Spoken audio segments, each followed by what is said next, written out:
आप कल लिख के देते, हम आपको बुलाते। मेरे पास नहीं आया था मेंशन, आपने अभी कहा है, आपको अगले बिल में बोलने का मौका देंगे।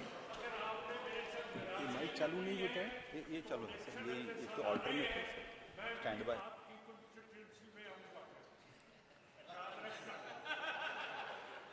माननीय गृह मंत्री जी, मेरी कॉन्स्टिट्यूंसी तो पार्लियामेंट है भी।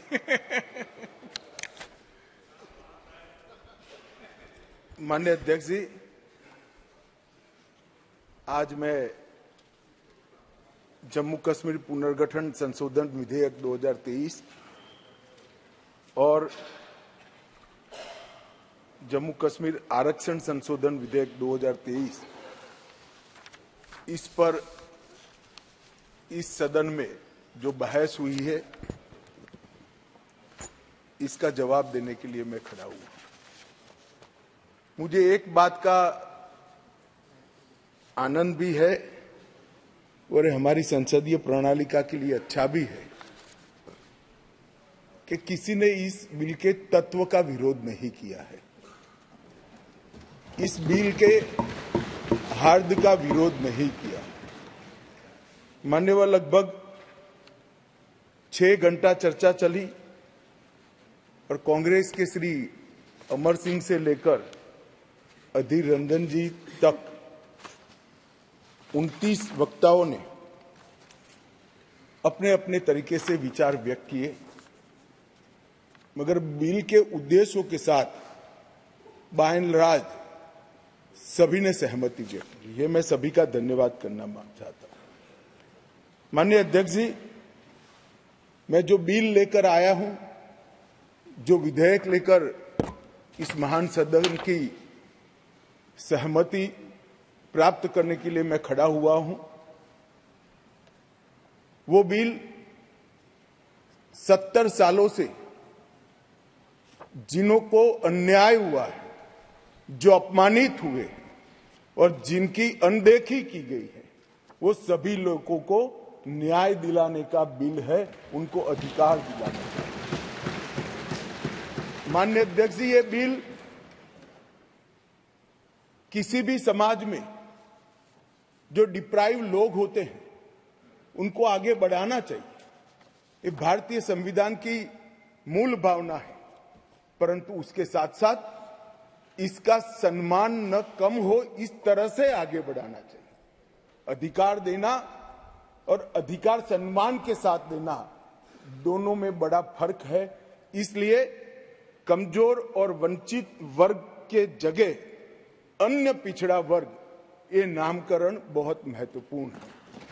ये दोनों चीजों को ढेर सारे प्रतिपक्ष के सदस्यों ने अलग अलग तरीके से थोड़ा कम आंकने की प्रयास भी किया। किसी ने कहा कि पहले से हो रहा था, किसी ने कहा कि सिर्फ नाम बदल रहा है। मैं इन सभी को कहना चाहता हूं कि अगर हमें पिछड़ा वर्ग के लोगों के प्रति जरा भी संवेदना है, तो नाम के साथ उनका सम्मान जुड़ा है, वो जरूर देखना।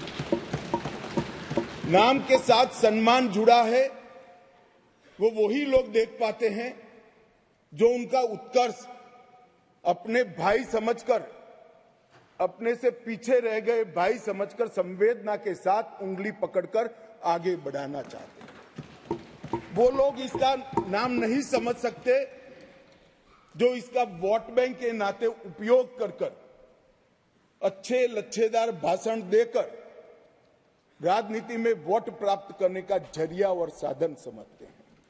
नरेंद्र मोदी जी ऐसे नेता हैं जो स्वयं एक गरीब से गरीब घर में जन्म लेकर आज देश के प्रधानमंत्री बने हैं। वो पिछड़ों का दर्द भी जानते हैं, वो गरीब का दर्द भी जानते हैं। और जब इनके आगे बढ़ाने की बात होती है, तब कई बार तो मान्यवर मदद की जगह सम्मान के मायने बड़े होते हैं। मदद से ज्यादा व्यक्ति का सम्मान उसके सेल्फ कॉन्फिडेंस को, उसके आत्मविश्वास को और उसके गौरव को सम्मानित करता है, बढ़ाता है, जो उसके जीवन में आगे बढ़ने का कारण होता है। मैं इसलिए कह रहा हूं कि ढेर सारे सदस्यों के भाषण मैंने सुने भी है, पढ़े भी है मेरी चैम्बर में। ये भाव सिर्फ नाम बदलने से क्या होता है वो समझाने के लिए मैं कह रहा हूं। मान्यवर, आज जो बिल लेकर आया हूं, ये बिल के बारे में मैं थोड़ी पृष्ठभूमि भी बताना चाहता हूं। जम्मू कश्मीर में हम सब जानते हैं, जब महाराजा हरि सिंह जी ने भारतीय संघ के साथ इनके विलय का निर्णय किया, उस वक्त से लेकर अब तक कई सारे उतार चढ़ाव हुए। 80 के दशक के बाद आतंकवाद का एक दौर भी आया और वो बड़ा भयावह दृश्य था। पीढ़ियों से, सदियों से जो लोग अपनी भूमि पर रहते थे, अपना देश समझकर रहते थे, अपनी जन्मभूमि समझकर रहते थे, वो मूल समेत उखड़ गए मानो। और किसी ने इनकी केयर नहीं करी, इनकी चिंता भी नहीं करी, ना इसको रोकने का प्रयास किया। और कई बार तो मान्यवर रोकने की जिनकी जिम्मेदारी थी वो इंग्लैंड में वैकेशन कर रहे थे, मैं नाम देना नहीं चाहता, और फिर कहते हमने कुर्बानी दी। आपकी कुर्बानी आंख माथों पर अगर दी है तो, मगर सटीक काम और सटीक उपाय और शक्ति के साथ वोट बैंक की राजनीति के बगैर उस वक्त उसको आतंकवाद को उगता हुआ खत्म करते तो आज उनको अपना प्रदेश छोड़ने की जरूरत ही नहीं पड़ती, ना मुझे बिल लेकर आज सदन के सामने आना पड़ा। मान्यवर, जब ये विस्थापित हुए तब देश के अन्य हिस्सों में, अपने ही देश में शरणार्थी बनकर उनको जाना पड़ा। दिल्ली, बेंगलुरु, पुणे, अहमदाबाद, चेन्नई, न जाने कहां कहां गए। लगभग वर्तमान के आंकड़ों के अनुसार 46,631 परिवार और 1,57,967 लोग अपने ही देश में विस्थापित हो गए। और इस तरह से विस्थापित हुए कि उनकी जड़ें ही अपने खुद के देश से, अपने खुद के प्रदेश से, अपने खुद के वतन से उखड़ कर रह गई। ये बिल उनको अधिकार देने का है, ये बिल उनको प्रतिनिधित्व देने का है। मान्यवर, कश्मीर के लिए एक प्रकार से 3 युद्ध हुए। 47 में पाकिस्तान ने कबालियों के नाम से आक्रमण किया। इसमें लगभग 31,779 परिवार पाक अधिकृत जम्मू कश्मीर से जम्मू कश्मीर में विस्थापित हुए। इनमें से 26,319 परिवार जम्मू कश्मीर में और 5,460 परिवार देश भर में फैल गए। वो पाकिस्तान के हमले के शिकार थे। इसके अतिरिक्त 1965 और 1971 में भी युद्ध हुए, उसमें और 10,065 परिवार विस्थापित हुए और कुल मिलाकर 48, 65 और 71 ये तीनों युद्धों में मान्यवर 41,844 परिवार विस्थापित हुए। ये विस्थापितों की स्थिति के बारे में मैं बाद में बात करता हूं, परंतु ये बिल है वो उनको अधिकार देने का बिल है, ये बिल उनको प्रतिनिधित्व देने का बिल है। आज वो लोग ऐसी स्थिति में नहीं है कि वो चुनाव लड़कर वहां की असेंबली में बैठ पाए।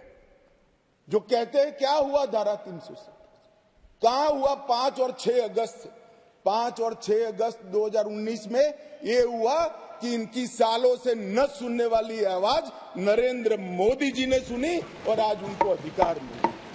मान्यवर, जिस 5 और 6 अगस्त का बिल 2019 का कुछ लोगों को जूते में पड़े कंकर की तरह खटकता है, उनको मैं बताना चाहता हूं, इसी बिल का हिस्सा था न्यायिक डिलिमिटेशन। ये एक शब्द नहीं है, 2 शब्द जोड़कर बना है, क्योंकि पहले जो डिलिमिटेशन हुआ था वो इस तरह से था एक कॉन्स्टिट्यूएंसी यहां बनी है और दूसरा ये वो कॉन्स्टिट्यूएंसी का हिस्सा 15 किलोमीटर दूर है। क्यों? क्योंकि मुझे चुनाव जीतना है। इस तरह से डिलिमिटेशन हुआ। ये डिलिमिटेशन के सामने मैंने जानबूझकर एज ए लेजिस्लेटर न्यायिक डिलिमिटेशन दिखा था, वो आज मैं सदन को बताऊं।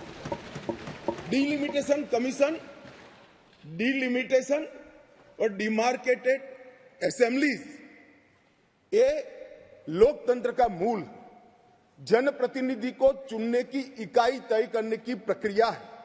असेंबली जो बनती है वहीं से मतदाता अपना प्रतिनिधि विधानसभा में भेजते हैं। अगर डिलिमिटेशन की प्रक्रिया ही पवित्र नहीं है तो लोकतंत्र कभी पवित्र नहीं रह सकता मान्यवर। इसलिए इस बिल के अंदर हमने व्यवस्था करी थी कि डिलिमिटेशन, न्यायिक डिलिमिटेशन फिर से किया जाएगा और सभी की सुनवाई हुई। डिलिमिटेशन कमीशन जम्मू कश्मीर में सब जगह पे गया, अंतिम जिले से लेकर पहले जिले तक सब जगह घूमे। कई समुदायों के प्रतिनिधियों ने इनको आवेदन पत्र दिए थे। पाक ऑक्यूपाई कश्मीर से आए हुए लोगों ने भी दिए थे और कश्मीर घाटी से भागकर जम्मू में शरण लेने वाले लोगों ने और कश्मीर घाटी से भागकर देश भर में फैले हुए कश्मीरियों ने भी आवेदन दिए थे कि हमारा प्रतिनिधित्व का कोई डिलिमिटेशन कमीशन संज्ञान ले। और मुझे आनंद है मान्यवर कि डिलिमिटेशन कमीशन ने इसका संज्ञान लिया। भारत के इलेक्शन कमिश्नर ने विधानसभा में 2 सीटें कश्मीरी विस्थापितों के लिए नामांकन की जा सके और 1 सीट अनधिकृत ऑक्यूपेशन जो हमारे कश्मीर का हिस्सा पाकिस्तान कर बैठा है, वहां से विस्थापित लोगों में से एक व्यक्ति को नॉमिनेट करना पड़े। ये इसका हाथ। अब इसमें क्या है, पहले भी मिलता था ना, पहले नहीं मिलता था। पहले सिर्फ जरूरत लगे तो, प्रतिनिधित्व न हो तो महिलाओं को 2 सीट दी जाती थी।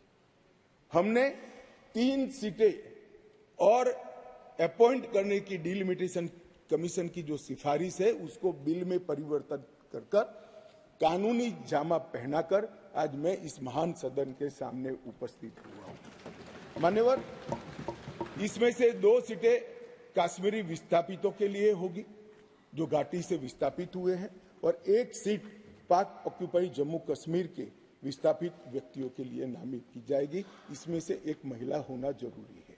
इस प्रकार का एक कानूनी सुधार लेकर आज मैं यहां पर हुआ है।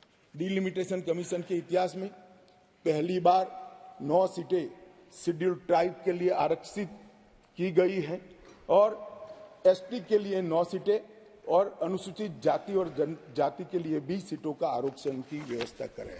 नई जो स्कीम बनी है उसमें जम्मू में पहले 37 सीटें थी, 37 सीटें थी।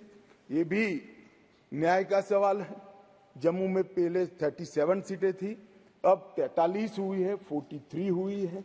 कश्मीर में पहले 46 थी, अब 47 हुई है और पाक ऑक्यूपाई कश्मीर की 24 सीटें, क्योंकि वो हमारा है, हमने रिजर्व रखी है मान्यवर, 24 सीटों को। इस तरह से पहले 107 सीटें जम्मू कश्मीर विधानसभा में थी, अब 114 सीटें हुई है। पहले 2 नॉमिनेटेड मेंबर हुआ करते थे, अब 5 नॉमिनेटेड मेंबर मान्यवर इसमें होंगे। जम्मू कश्मीर के कानून के हिसाब से 2 महिलाओं को राज्यपाल द्वारा मनोनीत किया जाता है और धारा 15 के अनुसार किया जाता है। और अब इसमें कश्मीरी प्रवासियों में से 2, जिसमें से 1 महिला, और पाक ऑक्यूपाई कश्मीर से 1 नामांकन किया जाएगा। मान्यवर, ये इसलिए संभव हुआ है कि 5 और 6 अगस्त को ये ऐतिहासिक बिल नरेंद्र भाई ने कैबिनेट में पारित किया और इस सदन ने इसको परमिशन दी, इसको मान्यता दी और धारा 370 चली गई। इसी का हिस्सा था ये डिलिमिटेशन कमीशन। मान्यवर, सुरक्षा का परिदृश्य मैं इस पर बाद में बात करूंगा।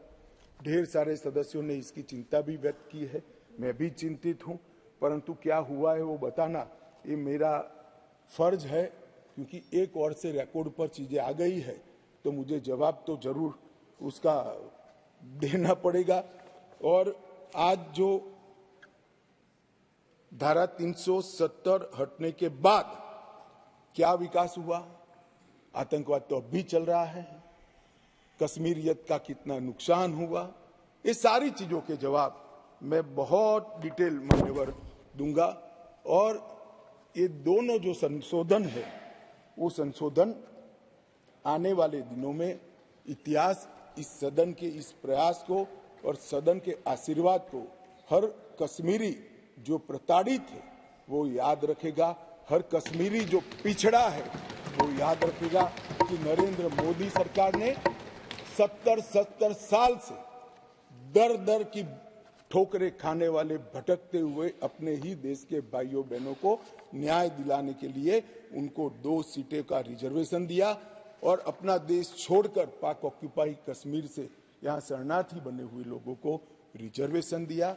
और जो डिप्राइव थे उनको कमजोर लोग ऐसे अपमानित करने वाले शब्द की जगह पिछड़ा वर्ग का संवैधानिक शब्द इनके लिए रखकर आज ये बिल लगभग आया।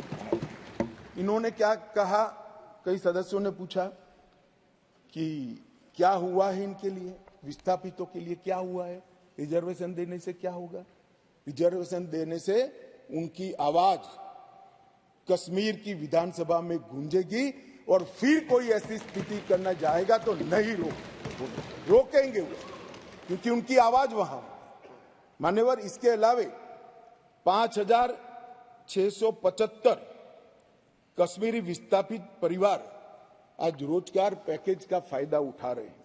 ऐसे कर्मचारियों के लिए 6,000 फ्लैट बनाने का प्रोजेक्ट था जो नहीं समाप्त हुआ, 14 से शुरू हुआ, मगर अब राष्ट्रपति शासन डालने के बाद लगभग 880 फ्लैट्स बन गए हैं और उनको हैंडओवर करने की प्रक्रिया चालू है। इनकी ऑनलाइन शिकायत लेकर इसके निवारण का पोर्टल भी मान्यवर शुरू कर दिया गया है।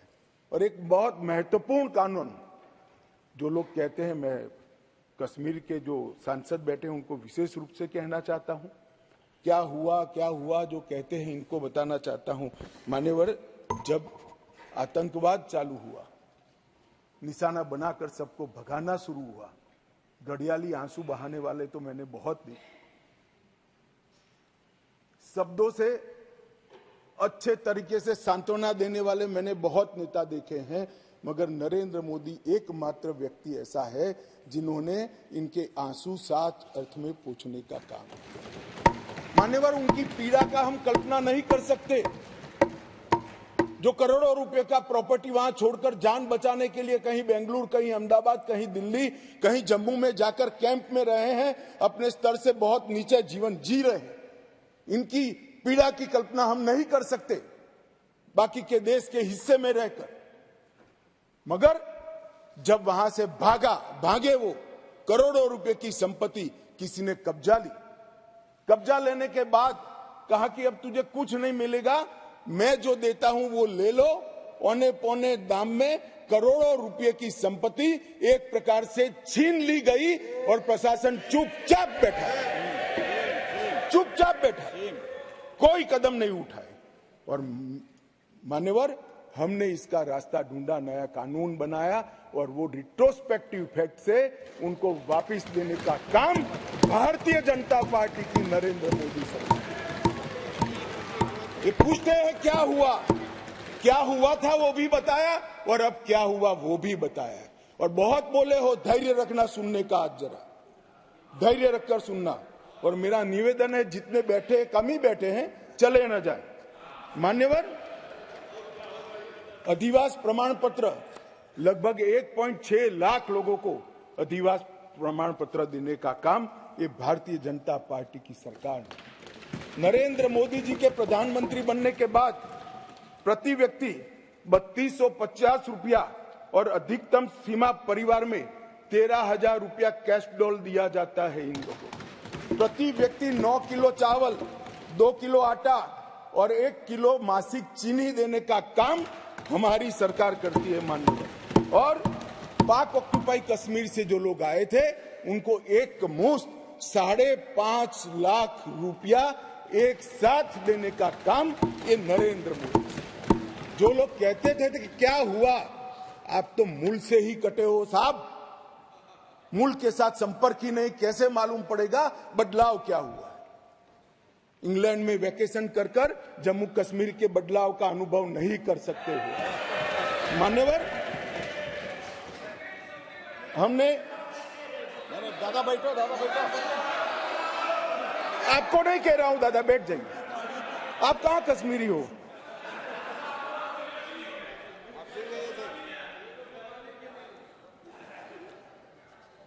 मान्यवर, एक बैकवर्ड क्लास कमीशन बनाया गया, बहुत सहभागिता का अप्रोच बैकवर्ड क्लास कमीशन ने लिया। हितधारकों के साथ कई दौर का बैठक के किया, 198 प्रतिनिधि मंडल और 16,000 लोगों को की सुनवाई हुई। 750 दिन ये प्रक्रिया चली। सभी 20 डिस्ट्रिक्ट में जाकर ये सुनवाई की गई और लगभग 26,000 से ज्यादा पोस्ट में मिली हुई लिखित अर्जियों को भी संज्ञान में ले लिया गया। और जम्मू कश्मीर आरक्षण अधिनियम, इसके अंदर सुधार करने का अभी जो आया है उसमें से एक मूल तत्व, बाकी के 2 बिल तो ST department, schedule tribe department और पिछड़ा वर्ग डिपार्टमेंट लेकर आएंगे, मगर अभी एक तत्वतः फेरफार किया है, बदलाव किया है। जो मसूदी साहब कहते थे कि पहले भी था, हाँ था, पहले था, परंतु कमजोर वर्गों के लिए था। इसकी जगह संवैधानिक नाम अन्य पिछड़ा वर्ग देकर उनका सम्मान करने का काम नरेंद्र मोदी। यहां कांग्रेस के ढेर सारे मित्र बैकवर्ड क्लास करते हैं। कुछ नेता होते हैं जिनको हाथ में कुछ लिखकर पकड़ा लो तो 6 महीने नया कागज ना आए तब वही बोलते रहे बैकवर्ड क्लासेस। भाई पहले आपका इतिहास तो देखो मान्यवर। मैं ऐतिहासिक सत्य के साथ इस सदन के अंदर स्टेटमेंट करने में झिझक नहीं रहा हूं कि बैकवर्ड क्लास का सबसे बड़ा विरोध और बैकवर्ड क्लास को रोकने का काम कोई एक पार्टी ने किया है तो कांग्रेस पार्टी ने किया है। मान्यवर, आज मैं पूछना चाहता हूं सदन के, पवित्र सदन के अंदर खड़े रहकर, पिछड़ा वर्ग आयोग को 70 साल से संवैधानिक मान्यता नहीं दी जाती थी। क्यों नहीं दी जाती थी? क्यों उनको सम्मान नहीं मिलता था? जबकि संविधान का मैंडेट था, मगर नहीं दिया गया। नरेंद्र मोदी जी ने इसको संवैधानिक मान्यता देने का। मैं आज पूछना चाहता हूं इस सदन के अंदर जो आम सभाओं में बैकवर्ड क्लास कर घूमते हैं, मैं फिर से कहता हूं उनको मालूम नहीं है इनकी पार्टी ने क्या किया है। किसने काका साहेब कालेकर कमीशन का रिपोर्ट रोक कर रखा, वो जवाब होना चाहिए। देश की जनता को मालूम पड़ना चाहिए। मंडल कमीशन के रिपोर्ट तक जब तक वो सत्ता के बाहर नहीं गए तब तक लागू नहीं हुआ, और बाद में लागू हुआ भी तो विपक्ष के नेता ए नाते स्वर्गीय राजीव गांधी ने इसका विरोध किया मान्यवर, विरोध। और आज वो बैकवर्ड क्लास की बात कर रहे हैं मान्यवर, वो लोग बैकवर्ड क्लास की बात कर रहे हैं। कभी भी सेंट्रल एडमिशन स्कीम के अंदर बैकवर्ड क्लास को रिजर्वेशन देने का काम कांग्रेस पार्टी ने कभी भी नहीं किया। केवल और केवल नरेंद्र मोदी जी के नेतृत्व में भारतीय जनता पार्टी ने किया। सैनिक स्कूलों में भी दिया जाता है, नीट के अंदर भी दिया जाता है, और सेंट्रल स्कूल्स के अंदर भी पिछड़ा वर्ग के बच्चों को सम्मान के साथ पढ़ने की व्यवस्था ये भारतीय जनता पार्टी की सरकार है।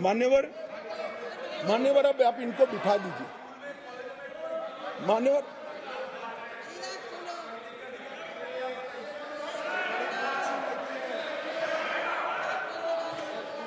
मान्यवर, अब तक डिप्राइव लोगों की बात करते हैं। अब तक ईडब्ल्यूएस इकोनॉमी का रूप से पिछड़े लोगों को आरक्षण देने की बात कभी नहीं सोची गई। पहली बार नरेंद्र मोदी जी ने अनारक्षित जातियों के गरीब बच्चों को 10% रिजर्वेशन देने का काम। और मान्यवर, आज ये नामकरण में भिन्नता से क्या होता है इनको मालूम नहीं है। इनको मालूम नहीं है। मानो मेरी माँ का नाम कुसुम है, मैं उसको कुसुम बोलता हूँ और माँ कहता हूँ। दोनों को बीच में कितना अंतर है वो माँ को ही मालूम पड़ता है और किसी को मालूम नहीं। नाम तो वही है, व्यक्ति वही है, मगर किस भाव से बुलाया जाता है। जब बच्चा माँ कहकर बुलाता है तो जो प्यार और स्नेह और वात्सल्य आता है वो माँ से ही आता है, नाम से नहीं आता है। मान्यवर, ये नहीं समझ पाएंगे। ये भाषा का सुधार नहीं है, ये कंसेप्ट का सुझाव है, नजरिए का सुझाव है और देखने के दृष्टिकोण का सुझाव है जो नरेंद्र मोदी सरकार कर रही है।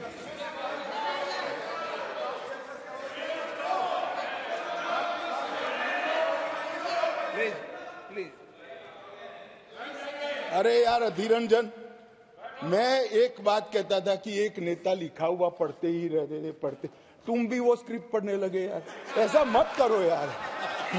अधीर रंजन जी, ऐसा मत करिए। आप माननीय विपक्ष के नेता है।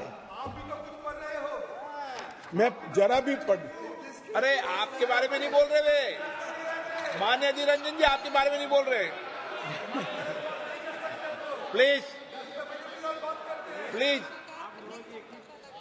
मान्यवर, मैं इनको बताना चाहता हूं, आजकल करते करते मेरे 32 साल किसी न किसी सदन में हो गए। मैंने आज तक कभी लिखा हुआ भाषण पढ़ा नहीं है। मैं मन की गहराइयों से बोलता हूं। मेरे हाथ में जो कागज होता है आंकड़ों और तथ्यों को रिपेयर करने के लिए होता है, क्योंकि मैं जिम्मेदारी के साथ यहां पर हूं। मान्यवर, प्लीज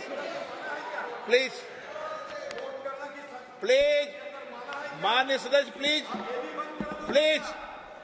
मान्यवर, ये विधेयक नरेंद्र मोदी सरकार ने, देश के प्रधानमंत्री नरेंद्र मोदी जी ने देश में लाए हुए सैकड़ों सकारात्मक और परिवर्तनकारी प्रगतिशील परिवर्तनों की कड़ी में एक और मोती जोड़ने का काम ये विधेयक करेगा। और इसलिए मैं आज इस सदन के आशीर्वाद मांगने आया हूं। मान्यवर, कुछ सदस्यों ने बात के अंदर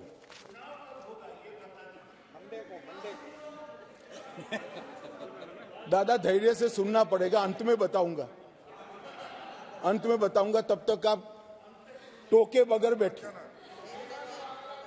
मान्यवर, कुछ कानूनी और संवैधानिक मुद्दे खड़े कर, पहले एक मॉरल बात लाए कि भाई जिस कानून के अंदर आप अमेंडमेंट लेकर आए हो वो कानून ही कोर्ट के सामने चैलेंज में है।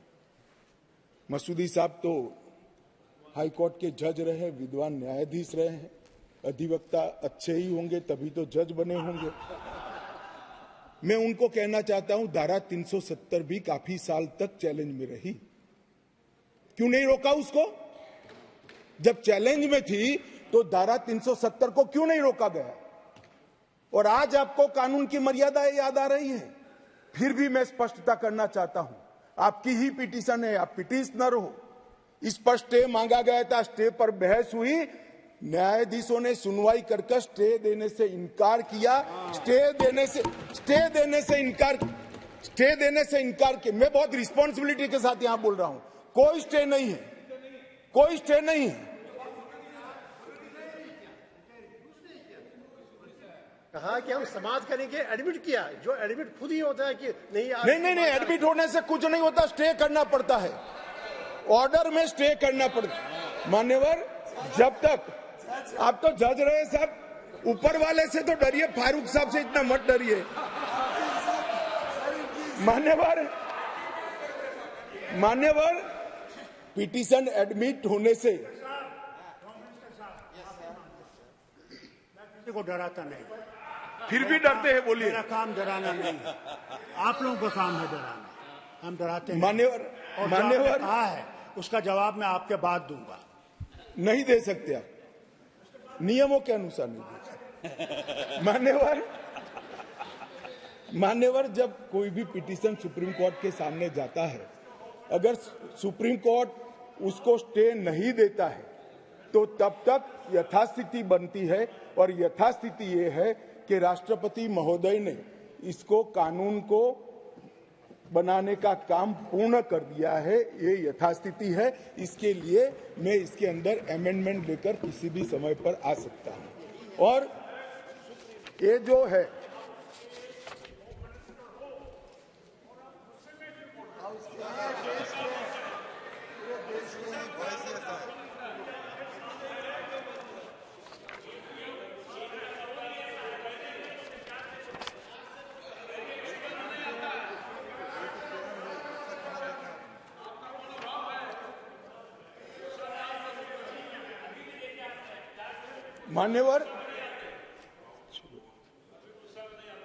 मान्यवर, उसके बाद कहा गया मनीष तिवारी जी के द्वारा कि अनुच्छेद 3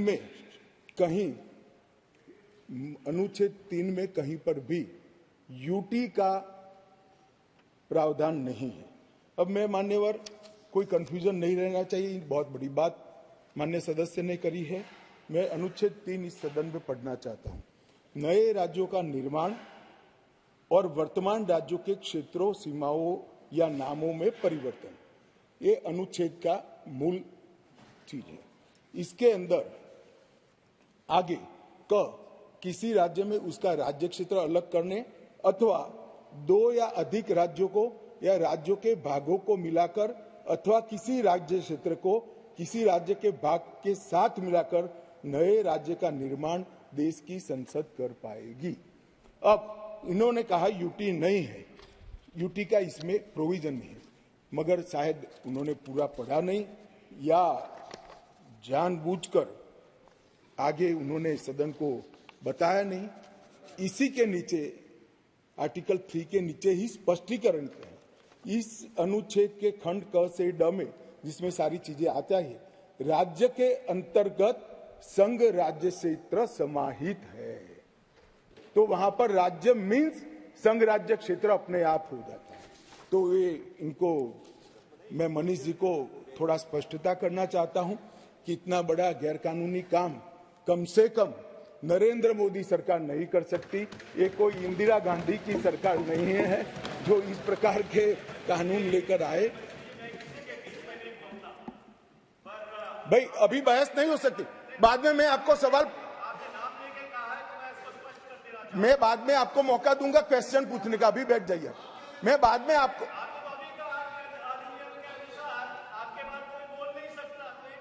नहीं मगर प्रश्न, देखिए मनीष जी, मैं प्रश्न ले सकता हूं। मैं महोदय को अभी कहता हूं, बाद में मनीष जी का प्रश्न। चलिए, ये भी नियमों के अंदर है। मान्यवर, बाद में उन्होंने कहा कि अनुच्छेद 3 के परंतु को निलंबित करके राष्ट्रपति शासन डाला, क्योंकि ये प्री डिजाइन था। मान्यवर, मेरे पास लिस्ट है। आंध्र प्रदेश में राष्ट्रपति शासन 1973 में डाला, हम नहीं थे, कांग्रेस की सरकार थी, परंतु निलंबित किया गया था। अरुणाचल में डाला गया, परंतु निलंबित। 81 में आंध्र प्रदेश में उनकी सरकार, परंतु निलंबित किया था। 1990 में परंतु निलंबित किया था। बिहार 1969 कांग्रेस सरकार, परंतु निलंबित किया था। 72 परंतु निलंबित किया था। 1977 परंतु निलंबित किया था।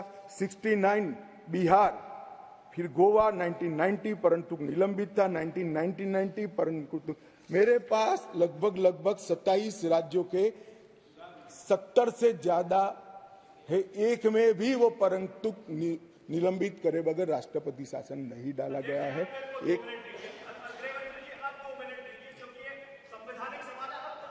एक मिनट मानिए, ऐसे टाइम तो मैं दूंगा ना, प्लीज। मान्यवर, मैंने कहा उनको मैं जवाब सवाल पूछने दूंगा, वो क्यों इतने विचलित हो रहे हैं?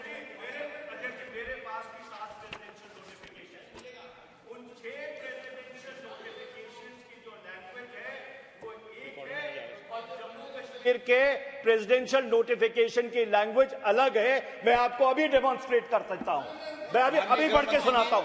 मैं अभी पढ़ के सुनाता हूं। इस पर बहस ही नहीं है, लैंग्वेज क्या है? इस बहस इस पर है कि अनुच्छेद 3 के परंतु को जिसमें असेंबली का पावर यहां पर आता है उसको निलंबित किया गया है या नहीं किया। एक लिमिटेड क्वेश्चन पर हम है, कहां है बात ही खड़ी होती है। मंत्री जी नो, माननीय अध्यक्ष जी मुझे संरक्षण दीजिए, ऐसे नहीं हो सकता बिल का जवाब। नो माननीय गृह मंत्री जी, आपका रिकॉर्ड भी नहीं जा रहा है इससे। माननीय गृह मंत्री जी, मान्यवर आप प्लीज मुझे व्यवस्था दीजिए, ऐसे बिल का जवाब नहीं दिया जा सकता, ऐसे महत्वपूर्ण बिल का। एक मिनट। नो माननीय, मैंने आपको कहा आपको सवाल पूछने का मौका दूंगा, प्लीज। माननीय गृह मंत्री जी,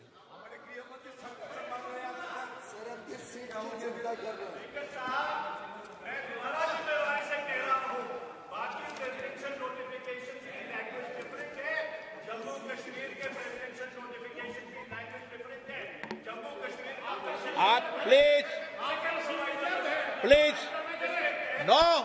माननीय रामकृपाल जी प्लीज, माननीय मनीष तिवारी जी प्लीज।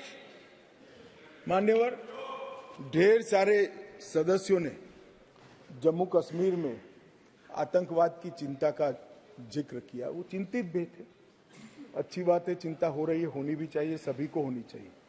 उन्होंने सीधा सीधा इसको आर्टिकल 370 को निरस्त करने से जोड़ा। उन्होंने क्या हुआ, अब भी आतंकवाद चल रहा है। उन्होंने क्या हुआ, अभी कुछ दिन पहले सेना के कुछ जवान शहीद हो गए। ऑफिसर प्लीज, ऑफिसर जवान शहीद हो गए, कुछ घटनाएं भी हुई। मान्यवर, किसी ने भी नहीं कहा था कि आर्टिकल 370 जाने के बाद कश्मीर में आतंकवाद समाप्त हो जाएगा। सुनिए ना, सुनिए, अरे भाई सुनो ना। मैंने कहा था आतंकवाद का मूल आर्टिकल 370 के कारण खड़ा हुआ अलगाववाद की भावना है। आर्टिकल 370 जाने से अलगाववाद में बहुत बड़ी कमी आने वाली है और इसके कारण आतंकवादी भावनाओं में कमी आएगी। रिकॉर्ड की बात है भाई, अभिनंदन जी। अब मैं बताता हूं, 1994 से 2004, इसमें शासन पर मैं नहीं जा रहा, कालखंड बोल रहा हूं, कई शासन आए हैं। टोटल आतंकवाद की कुल घटनाएं 40,164 हुई। छोटी छोटी घटनाएं भी है, कुछ बड़ी भी है। 2004 से 14 मनमोहन सिंह सोनिया जी के शासन का समय आतंकवाद की घटनाएं 7,217 हुई, 7,270। और नरेंद्र मोदी सरकार में 14 से 23 तक सिर्फ 2,000 हुई, 70% की कमी आई। और मैं थोड़ा और एक्सप्लेन करना मांगता हूं कि ये जो 2,197 आई है, इसमें से एक घटना का जिक्र है। 65% घटनाएं पुलिस की गई कार्यवाही के कारण अकर हुई है। मतलब कोई जगह पे सूचना मिलती है कि आतंकवादी छिपा है, पुलिस इस पर हमला करती है, तो भी वो आतंकवादी मुठभेड़ मानी जाती है। इस प्रकार की 70% कमी आई है 2004 से 14 में, और 14 से 23 में नागरिकों के मृत्यु के अंदर 72% की कमी आई है, और सिक्योरिटी फोर्सेस के मृत्यु के अंदर 59% की कमी नरेंद्र मोदी सरकार में। इसलिए मैं कहता हूं, मैं ठीक ही कहता था, अलगाववाद की भावना का मूल, उसका उद्भव स्थान आर्टिकल 370 है, वो जाएगा। अलगाववाद की भावना भी over a period of time खत्म होगी और आतंकवाद भी खत्म। और कल पथराव की बात करते, मैंने 2 साल लिए हैं साहब। 2010 2654 पथराव की घटनाएं हुई थी 2010 में। 2023 में 0, एक भी पथराववाद की घटना। ऑर्गेनाइज हड़ताल जो कॉल देकर, पाकिस्तान से कॉल देते थे इनके आका, और कश्मीर की वैली और जम्मू बंद हो जाते थे। 132 ऑर्गेनाइज हड़तालें हुई थी 2023 में, एक भी हड़ताल नहीं, एक भी बंद नहीं। मान्यवर, पथराव में नागरिकों की मृत्यु 2010 में 112 हुई थी, 23 में क्योंकि पथराव ही नहीं हुआ है, नो इंजर्ड नो डेथ। मान्यवर, सिक्योरिटी फोर्सेस पथराव के कारण 6,235 हुए थे इंजर्ड सिक्योरिटी फोर्सेस, और इस बार क्योंकि पथराव ही नहीं हुआ है, 0 इंजर्ड है।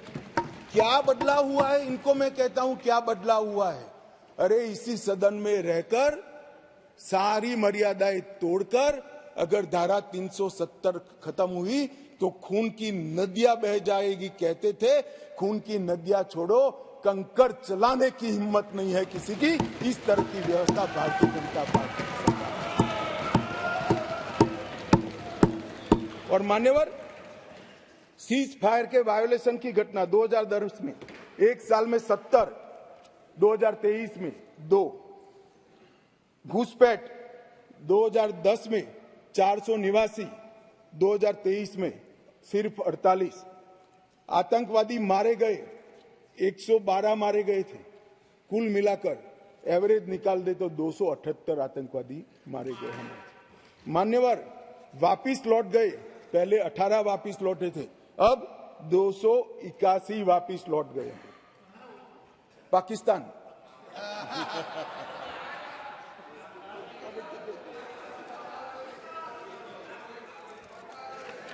मान्यवर, और वो ऐसे ही नहीं हुआ है। जम्मू कश्मीर की लोगों की सुरक्षा और इनके जीवन की क्वालिटी सुधारने के लिए नरेंद्र मोदी जी के नेतृत्व में भाजपा सरकार ने अथक परिश्रम किया है। मान्यवर, गृह मंत्रालय हर माह यहां पर सिक्योरिटी रिव्यू करता है और हर 3 माह में मैं वहां जाकर सिक्योरिटी रिव्यू करता हूं। मान्यवर, एक 0 टेरर प्लान बनाया गया है जिसको हमने इम्प्लीमेंटेशन में लाया है। 3 साल से वो प्लान एक्शन में है। मुझे पूरा भरोसा है मान्यवर कि 24 के बाद फिर से मोदी जी आने वाले हैं। 26 आते आते 0 टेरर प्लान 100% इम्प्लीमेंट होगा। मान्यवर, इसके साथ साथ कंप्लीट एरिया डोमिनेशन का प्लान बनाया है, वो भी 2026 तक समाप्त हो जाएगा। और पहले सिर्फ टेररिस्टों को मारते थे, हमने इसकी इकोसिस्टम को खत्म किया है। इसके साथ साथ टेरर फाइनेंस पर इकोसिस्टम को खत्म करने के लिए केस किए। एनआईए ने 32 केस किए, जिसमें कुछ पार्टियां बड़ा अरण्य रुदन कर रही है, हाय तौबा कर रही है। क्यों केस हो रहे हैं? क्यों इसलिए केस हो रहे हैं कि पाकिस्तान से पैसा आ रहा है, ये परमिटेड नहीं है, ये नरेंद्र मोदी सरकार है, ये नहीं चाहिए। एनआईए द्वारा 32 केस हुए, एसआईए द्वारा 51 केस हुए, 83 केस टेरर फंडिंग और फाइनेंस के हुए हैं। लगभग 229 अरेस्ट हुए हैं। 150 करोड़ की मूल्य की 57 प्रॉपर्टी को सीज कर नीलामी के लिए कोर्ट के सामने दस्तावेज रख दिए गए और 134 बैंक अकाउंट सील किए, जिसमें 122 करोड़ रुपया सीज हुआ है और 5.5 करोड़ रुपया कैश हुए। और मान्यवर कहते थे क्या फर्क पड़ा है? अब्दुल्ला साहब बैठे थे। अब्दुल्ला साहब, आप जब मुख्यमंत्री पद छोड़े तब से लेकर मोदी जी प्रधानमंत्री बने तब तक 19 तक जम्मू कश्मीर में थिएटर नहीं चलते थे। पूरे देश को मालूम ही नहीं है, जम्मू कश्मीर में थिएटर नहीं चलते थे। धारा 370 खत्म होने के बाद 2021 में जम्मू कश्मीर में पहला थिएटर शुरू हुआ। 30 साल के बाद क्या परिवर्तन हुआ है पूछते हैं, इसलिए मैं कह रहा हूं कि ये परिवर्तन हुआ है। श्रीनगर में एक मल्टीप्लेक्स बना, पुलवामा, शोपिया, बारामूला, हंदवाड़ा 4 नए थिएटर खुले। 100 से अधिक फिल्मों की शूटिंग शुरू हो गई। जो फारूक साहब ने अंतिम देखा होगा, बाद में नहीं देखा होगा किसी ने, अब शूटिंग शुरू हो गई है। और लगभग 100 मूवी थिएटरों के लिए बैंक लोन के प्रस्ताव आज बैंक में पेंडिंग। ये मान्यवर इंडिकेटर है, थिएटर खोलने की स्थिति ही नहीं थी। क्यों बंद करने पड़े थे मुझे बताओ ना। ऐसा तो है नहीं कि जम्मू कश्मीर में कोई थिएटर पिक्चर देखना नहीं चाहता है, आराम से देखे जाते थे, मगर बंद करने पड़े थे। मान्यवर लगभग कहते थे कि क्या हुआ था कि 370 खत्म करना पड़ा। 45,000 लोगों की मृत्यु हुई है और मैं मानता हूं ये 45,000 लोगों की मृत्यु की जिम्मेदार ये धारा 370 थी जो नरेंद्र मोदी ने उखाड़ कर फेंक दिया। मान्यवर ढेर सारे परिवर्तन जो पूछते हैं क्या हुआ, मैं इसका जवाब देने के लिए खड़ा हूं। मान्यवर जम्मू कश्मीर और लद्दाख को पहले एक अलग संविधान, अलग ध्वज और एक जमाने में अलग राजधानी, दो राजधानियां हुआ करती थी।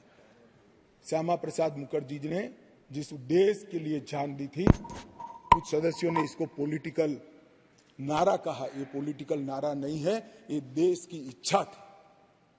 इस देश में 2 संविधान न हो, 2 प्रधानमंत्री न हो और 2 झंडे न हो। देश का झंडा, देश का निशान एक ही होना चाहिए, एक ही निशान के तले पूरा देश है। और कुछ सदस्यों ने कहा हमसे वादा किया गया था। वादा किससे किया था? अंग्रेजों ने जो स्कीम बनाई थी आजादी के वक्त, कांग्रेस ने जिस स्कीम को अप्रूव किया उसमें पूरा अधिकार महाराजा का था। देश भर में कहीं तो पब्लिक को नहीं पूछा गया। क्यों जम्मू कश्मीर में पूछना? और मैं वादे की भी बात करता हूं। चलो मान लेते हैं हमारे संविधान निर्माताओं ने वादा किया था, मगर आप आधा अधूरा पढ़ते हो इसलिए कंफ्यूजन होता है। इसके अंदर आर्टिकल 370 के अंदर ऊपर टेम्पररी प्रोविजन लिखा गया है। टेम्पररी का मतलब क्या होता है? आजीवन अधिकार हो गया ना जी। कब का जाना चाहिए था, हिम्मत नहीं थी, नरेंद्र मोदी जी ने हिम्मत करी और धारा 370 को समाप्त। कोई वादा खिलाफी नहीं। एक स्पिरिट जो संविधान का था कि आर्टिकल 370 टेम्पररी है, ये टेम्पररी का दिन ही नहीं आता था। मोदी जी ने 5 अगस्त को वो दिन ला दिया और टेम्पररी था वो चला। मान्यवर पहली बार कश्मीरी, डोगरी, हिंदी और अंग्रेजी और उर्दू को राज्य की आधिकारिक भाषाएं बनाई। मान्यवर राइट टू एजुकेशन एक्ट पहली बार, उसकी चर्चा होगी तब बताऊंगा, बैठ जाइए। भूमि अधिग्रहण और मुआवजे का कानून, forest right act, SC ST prevention atrocity act, whistle blower protection act, juvenile justice act और अल्पसंख्यक आयोग अधिनियम 1992 ये रोक कर रखे थे, वो अब लागू हो गए। असेंबली वहां की 6 साल की बनाकर रखी थी, अब वो भी 5 साल की हो गई। और बड़े बदलाव हुए।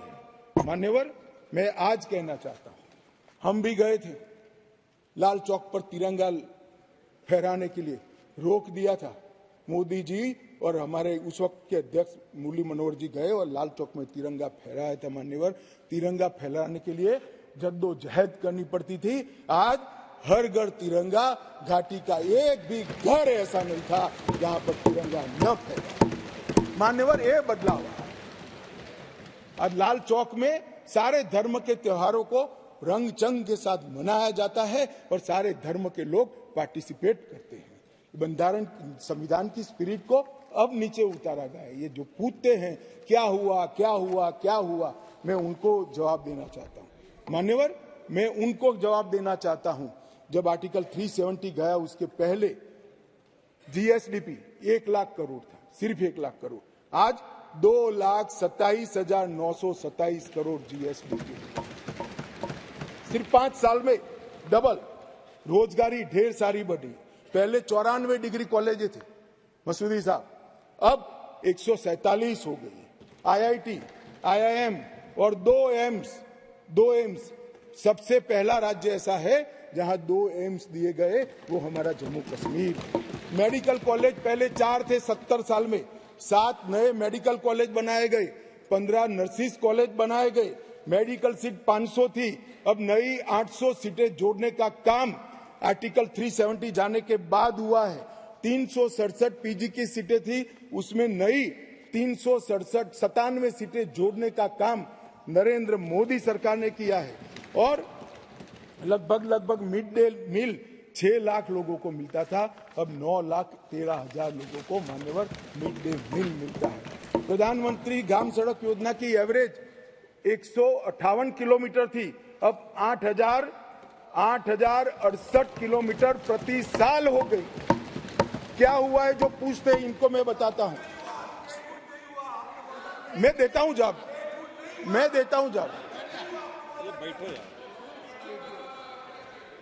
मान्यवर, स्मार्ट सिटी मिशन पहले था ही नहीं, अब 173 काम हुए हैं।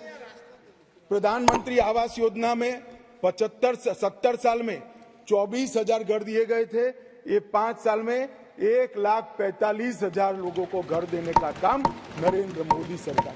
75 साल में 4 पीढ़ियों ने 7,82,000 लोगों को पीने का पानी पहुंचा चुके थे, अब नए 13 लाख परिवारों को पीने का पानी पहुंचाने का काम नरेंद्र मोदी सरकार ने किया। मान्यवर, शिशु मृत्यु दर 22 थी, वो कम होकर 14.30 पर लाने का काम नरेंद्र मोदी सरकार ने किया है। और लगभग 47 जन औषधि केंद्र थे, इसकी जगह 227 जन औषधि केंद्रों पर आज सस्ती दवाइयां वहां पर 5 साल में मिल रही है। मान्यवर, स्पोर्ट्स में युवाओं की भागीदारी 2 लाख से बढ़कर 60 लाख तक पहुंची है, क्योंकि अब खेल हो सकते हैं। मान्यवर, पेंशन के लाभार्थी में 6 लाख से 10 लाख तक पहुंचे हैं। ये सारा परिवर्तन केवल और केवल नरेंद्र मोदी सरकार ने आर्टिकल 370 जाने के बाद किया है। और जो राष्ट्रपति शासन को क्रिटिसाइज करते हैं, उनको मैं बताता हूं, हम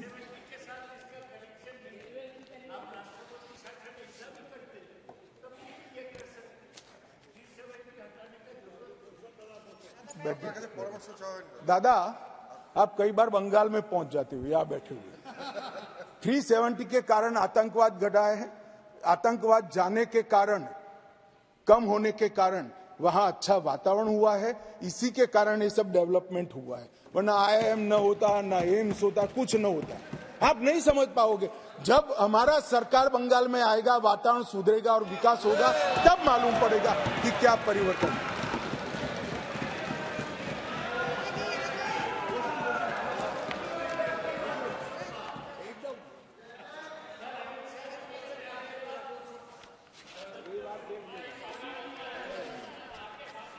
मान्यवर, प्रेमचंद्रन जी ने यहां से किसी सदस्य ने कहा, एक शब्द प्रयोग पर बहुत बड़ी आपत्ति की। मैं वो शब्द प्रयोग की अनुमोदन करने के लिए आज मेरी बात कहना चाहता हूं। मैं वो शब्द प्रयोग को सपोर्ट करना चाहता हूं। वो शब्द प्रयोग था नेहरूवियन ब्लंडर। नेहरू के समय में जो ब्लंडर हुआ था, इसके कारण कश्मीर को भुगतना पड़ा। मैं मान्यवर इस सदन में खड़ा रहकर आपके आसन के सामने जिम्मेदारी के साथ कहता हूं कि 2 बड़ी गलतियां जो पंडित जवाहरलाल नेहरू के प्रधानमंत्री काल में हुई, उनके लिए गए निर्णयों से हुई। इसके कारण सालों तक कश्मीर ने सहन करना पड़ा। एक सबसे बड़ी गलती, जब हमारी सेना जीत रही थी, पंजाब का एरिया आते ही सीज फायर कर दिया गया और पाक ऑक्यूपाई कश्मीर का जन्म हुआ। अगर सीज फायर 3 दिन लेट होता तो पाक ऑक्यूपाई कश्मीर आज भारत का हिस्सा।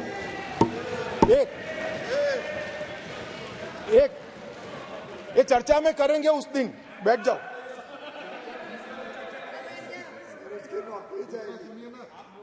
चर्चा है ना पूरा दिन। मान्यवर, और दूसरा,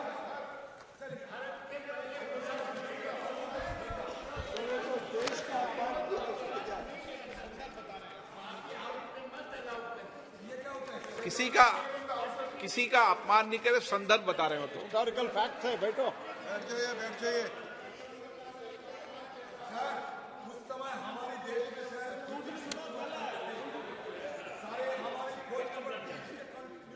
कंट्रोल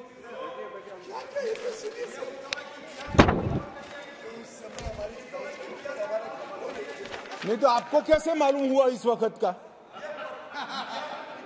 मान्यवर अभी तो एक ही कहा है, दूसरा तो सुने। वो उसका कंट्रोल नहीं था। बैठ जाओ, बैठ जाओ। मेरा जन्म नहीं हुआ था।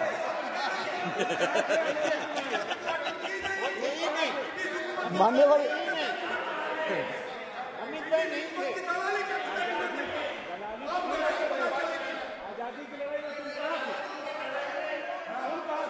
अरे तो माननीय गृह मंत्री जी ने, एक मिनट प्लीज दादा, माननीय गृह मंत्री जी ने ऑफिशियल स्टेटमेंट दे दिया था कि आजादी की लड़ाई के समय का पूरा स्टेटमेंट कोर्ट में दे दिया, अभी फिर दे देंगे। बेटा सुनो, आप बता दो साहब इनको एक बार।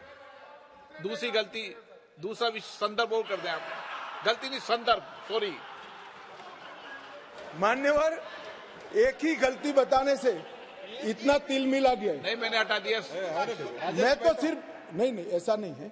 मैं सिर्फ दो ही बताना चाहता हूं। एक, पूरा कश्मीर जीते बगैर सीज फायर कर लिया, और दूसरा, यूएन के अंदर हमारे मसले को ले जाने की बहुत बड़ी गलती की। मान्यवर, मैं एक कोट अनकोट पढ़ना चाहता हूं। मैंने बहुत सावधानी से आपके द्वारा उठाए गए बिंदुओं को देखा, एक पत्र का हिस्सा है।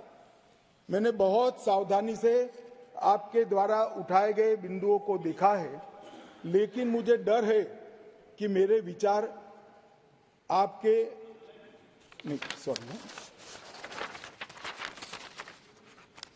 यूनाइटेड नेशन के अनुभव के बाद, मान्यवर, यूनाइटेड नेशन के अनुभव के बाद मैं इस निष्कर्ष पर पहुंचा हूं कि वहां से कुछ संतोषजनक नतीजे की उम्मीद नहीं की जा सकती। मुझे यह एक अच्छा फैसला लगा, इनटू ब्रैकेट सीज फायर, मुझे यह एक अच्छा फैसला लगा, लेकिन इस मसले को ठीक से नहीं निपटा गया। हम सीज फायर और विचार करके कुछ बेहतर मार्ग निकाल सकते थे। मुझे लगता है कि भूतकाल में हमसे द्वारा की गई गलती है।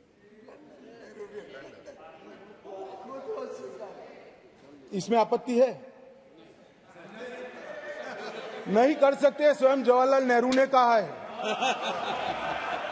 अब मुझे क्या कह रहे हो? नेहरू ने स्वयं कहा है। मैं रेफरेंस भी दे देता हूं। Nehru memorial museum and library, Jawaharlal Nehru collection, JNSG 143 के अंदर स्वयं जवाहरलाल नेहरू का शेख अब्दुल्ला जी को लिखा हुआ पत्र के मेरी गलती थी। मैं सब किसी को कोट नहीं कर रहा।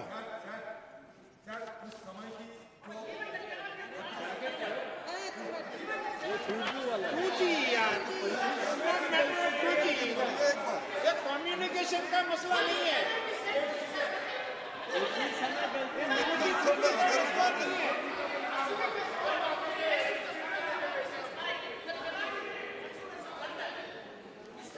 मान्यवर मिस्टेक बोल रहे उसको, इतना बड़ा कांड हो गया, देश की भूमि पे तुझे को लगता है सिर्फ मिस्टेक।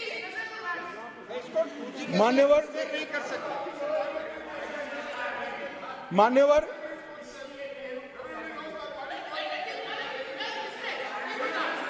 सर ये सोचिए, भूमि चली गई, मिस्टेक बोलता है, ब्लंडर। मान्यवर, अरे यार, ये नेहरू जी ने लिखा है, सूरज समझते नहीं हो? अनुवाद हो रहा है या नहीं हो रहा है अंदर? ये नेहरू जी ने कहा है, मैंने नहीं कहा है। माने, मैं तो नेहरू जी का कोट पढ़ रहा हूं, क्यों गुस्से हो रहे हैं मुझ पर? गुस्सा होना है तो नेहरू जी पर होना चाहिए। ये उनका कोट है, मुझ पर गुस्से हो रहे हैं। मेरी तो समझ में ही नहीं आता है।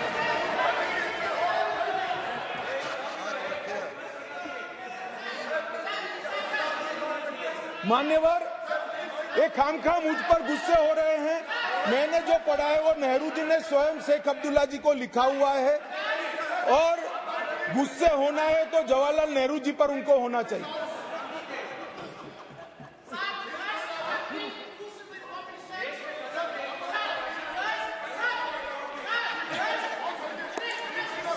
क्या हो रहा है इधर क्या हो रहा है? बैठिए प्लीज, बैठिए प्लीज, आप भी बैठिए।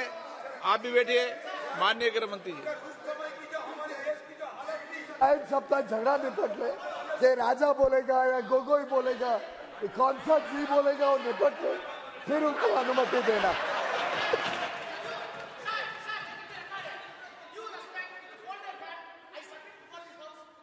Home Minister, the words which are being used as against Nehru by the Home Minister are not at all matching to the stature of Home Minister. माननीय गृह मंत्री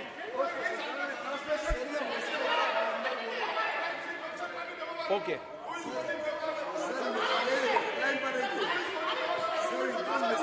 प्लीज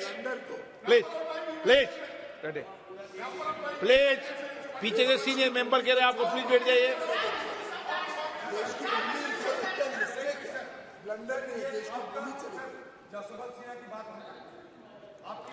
माननीय आपने बोल लिया था ना मुझे जब रक्षा सिन्हा जी का दीजिए, विषय ऐसे नहीं होता है जवाब। आपने बोल लिया था प्लीज। अरे आपने कोट किया है, बैठो अभी। माननीय गृह मंत्री जी आपका रिकॉर्ड में जा रहा, बाकी रिकॉर्ड में जा रहा। मान्यवर, उस वक्त जब यूएन में मामला भेजना था तब भी निर्णय बहुत आनंद फानंद में लिया गया। मामले को संयुक्त राष्ट्र चार्टर के अनुच्छेद 35 की जगह 51 के तहत ले जाना चाहिए था। मेरा तो मत है ले जाना ही नहीं चाहिए, मगर ले जाना था तो 51 के तहत ले जाना चाहिए था। इसकी जगह 35 पर ले गए। वो भी कई लोगों ने रिकॉर्ड पर सलाह देने के बावजूद भी निर्णय कर दिया गया कि अनुच्छेद 35 के तहत ले जाएंगे। और कुछ लोगों को मेरी भाषा, मैं क्या कर सकता हूं, मैं तो इस देश की भाषा बोलता हूं। मतलब इस देश की भाषा तमिल भी है, हिंदी भी है, बंगाली भी है, मराठी भी है, तेलुगु भी है, कन्नड़ भी है, तो गुजराती भी कोई बोल सकता है। आप तमिल में भी बोल सकते हो, मगर मैं हिंदी में बोलता हूं। आप अनुवाद ध्यान से सुनते नहीं हो। मैंने जो कुछ पढ़ा वो जवाहरलाल नेहरू जी ने लिखा है, और नेहरू जी ने उसको थोड़ा कम कर किया है कि ये मेरी मिस्टेक थी। मिस्टेक नहीं थी, ब्लंडर था। इस देश की इतनी जमीन चली गई, इस देश की इतनी भूमि चली गई, वो ब्लंडर था, ऐतिहासिक ब्लंडर था।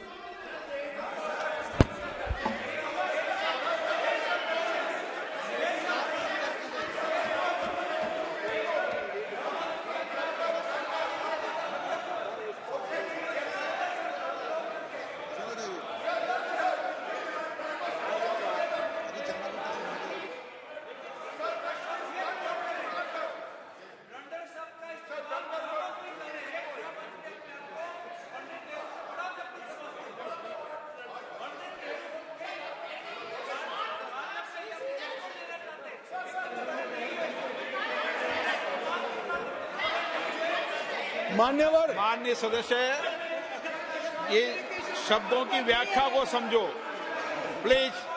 No please.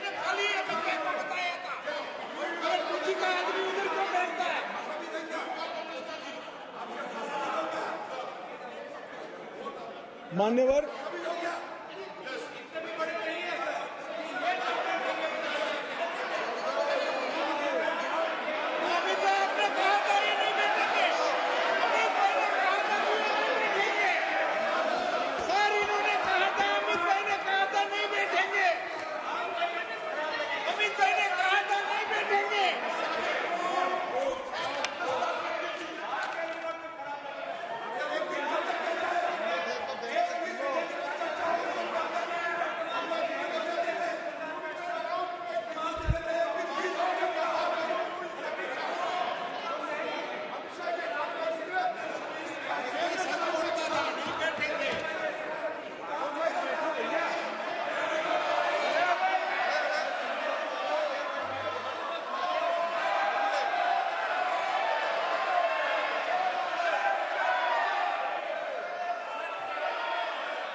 Mic mic mic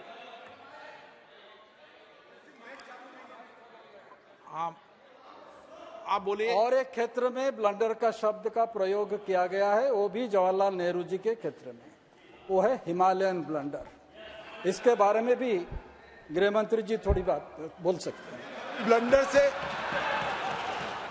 ऐसा है मान्यवर, मैं माननीय सदस्य को कहना चाहता हूं, माननीय सभ्यश्री को कहना चाहता हूं, खाली ब्लंडर से इतना नाराज है, हिमालयन बोलता तो इस्तीफा देकर जाते।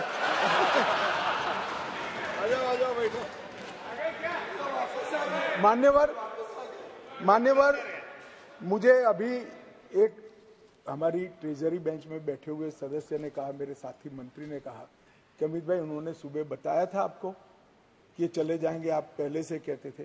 मुझे कोई बताया नहीं, मेरे ऐसी बातचीत ऑफ द रिकॉर्ड कभी होती है, परंतु मैं जानता हूं कि पिछड़ा वर्ग की जब जब बात आती है कांग्रेस कभी सहयोग नहीं करेगी, छोड़ सकती।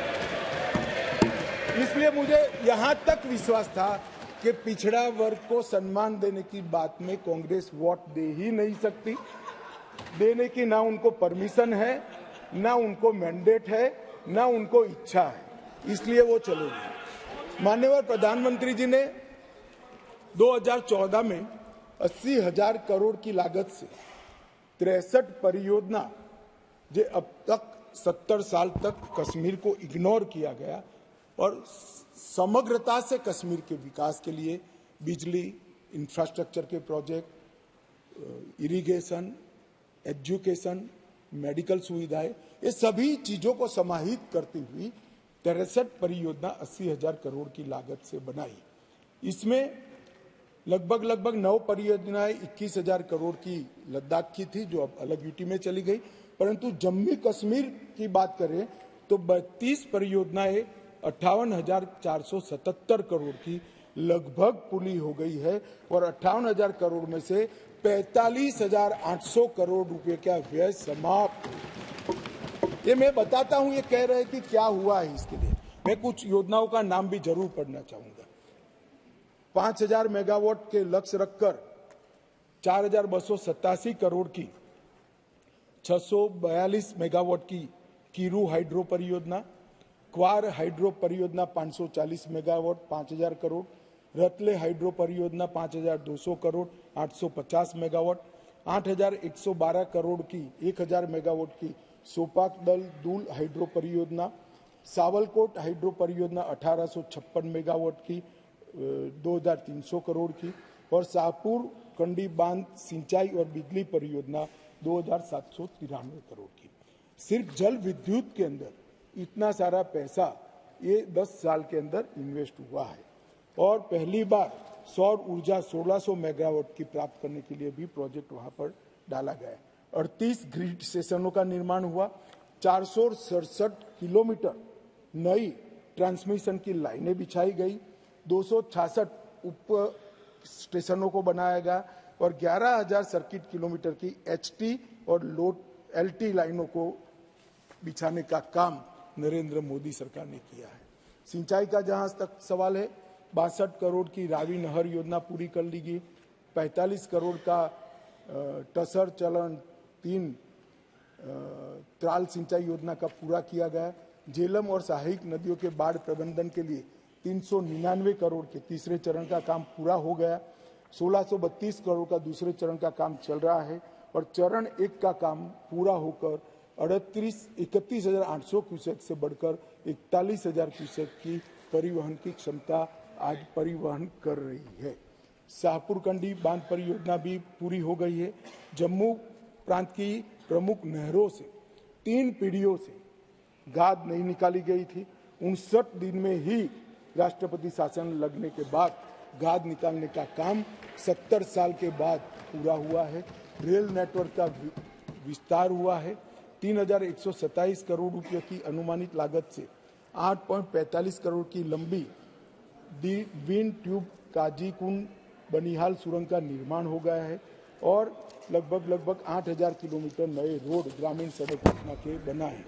जम्मू कश्मीर के 10 शिल्प को जीआई टैग मिला, डोडा का गुच्छी मशरूम भी जीआई टैग मिला, RS पूरा के बासमती चावल को जैविक प्रमाण पत्र जारी किया गया और समग्र कृषि विकास के लिए 5013 करोड़ की योजना की गई।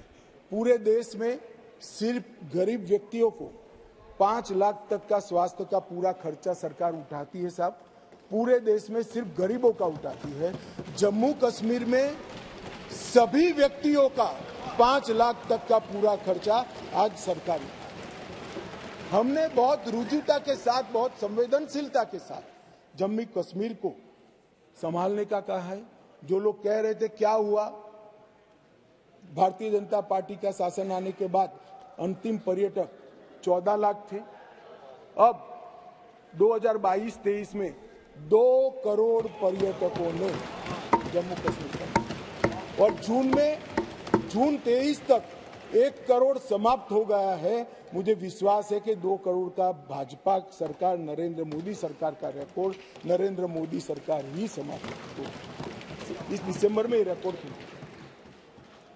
जम्मू कश्मीर जो एक ऐसा गंतव्य स्थान बना है जिसका वातावरण प्राकृतिक हो, मानांक वैश्विक हो, दृष्टिकोण आधुनिक हो, आतिथ्य पारंपरिक हो और अनुभव में मनोरंजन और रोमांच दोनों हो, इस प्रकार का एक पर्यटक स्थल आज बना है। होम स्टे की नीति बनी है, फिल्म की नीति बनी है, हाउस बोट के लिए भी एक पॉलिसी बनाने का काम कर रहा है। जम्मू रोपवे परियोजना 75 करोड़ खर्च कर पूरा कर ली गई है और इंडस्ट्रियल पॉलिसी भी पूरी कर ली गई है। और मैंने फिर से, आप फारूक साहब आए इसलिए फिर से कहना चाहता हूं कि पूरे देश भर में गरीबों को ही 5 लाख रुपया का स्वास्थ्य का पूरा खर्चा नरेंद्र मोदी सरकार उठाती है।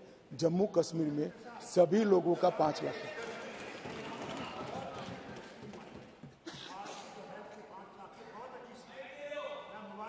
धन्यवाद। धन्यवाद साहब, धन्यवाद।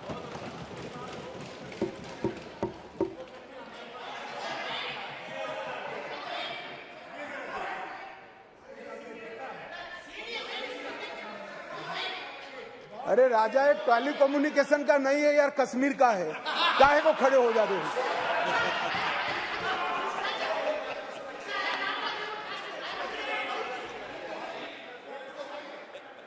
They are refusing to take it because they say हमें पैसा इसकी तरफ देख के मेहरबानी कर दी।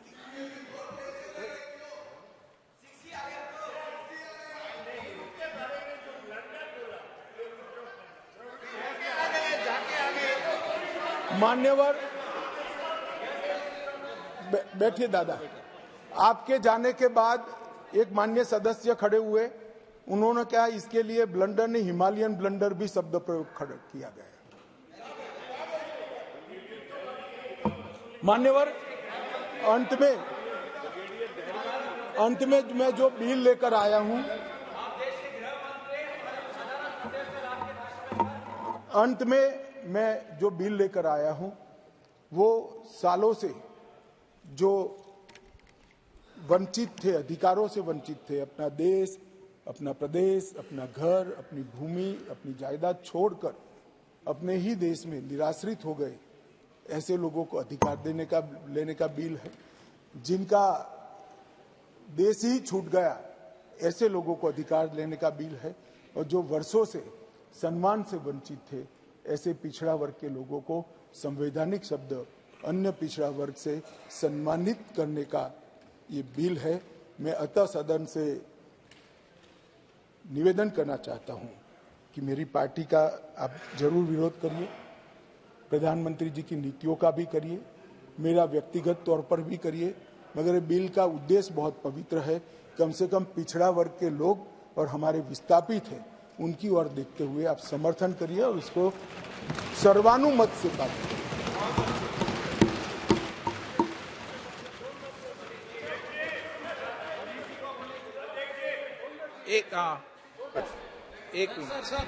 देखिए ऑनरेबल होम मिनिस्टर ने जो यहाँ बिल किया, मैं पहले गुजारिश करूंगा जरा उसमें देखिए जो माइग्रेंट है उसकी डेफिनेशन क्या आपने दी। अब देखिए बिल पर आप just have a look on the bill. जो कश्मीरी माइग्रेंट है उसका डेफिनेशन आपने खुद दिया है, एक्सप्लेनेशन में क्या डेफिनेशन है, प्लीज आप have a look on the bill. बात यह है, आप देखिए डेफिनेशन क्या है। देखिए कोई भी, देखिए डेफिनेशन आपने दी है वो सब जिनको डिफाइन किया गया है protection and preservation of migrant property act 1996 में। देखिए आपने अपनी में उसका जो डेफिनेशन दी है, क्या डेफिनेशन, और वो एक्ट किसने बनाया? जब आप ये सारे इल्जामात पर इल्जामात दे रहे, नहीं ये से क्या होता है? ये तो विस्थापित भी, मैं तो यही कह रहा हूं, विस्थापित भी आपने ही किया है। क्या आप क्या बोल रहे थे? अच्छा जनाब आपने कहा कि आपको सुप्रीम कोर्ट से नहीं मिला स्टेट, आपने सही कहा, लेकिन क्या सुप्रीम कोर्ट ने डिक्लाइन किया? बल्कि ये ऑब्जर्व किया कि हम पावरलेस नहीं है कि हम अंडू करें अगर ये कोई कदम उठाएंगे इम्प्लीमेंटेशन के लिए।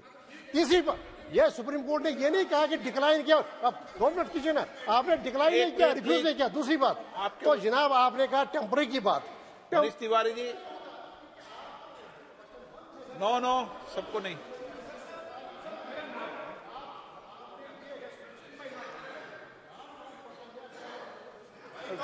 उन्होंने Manish Tiwari ji, Can't speak over him. Can't speak over Manish him. Tiwari ji, आप बोलना चाहते हैं? मनीष जी बोलना चाहते हैं आप? हाँ, मैं बोलना चाहता हूं सर, ये अपनी बात तो खत्म करें जज साहब। अरे हम वकील हैं, ये जज है साहब। मनीष जी, मनीष जी, अध्यक्ष जी आपका बहुत बहुत धन्यवाद, आपने मौका दिया।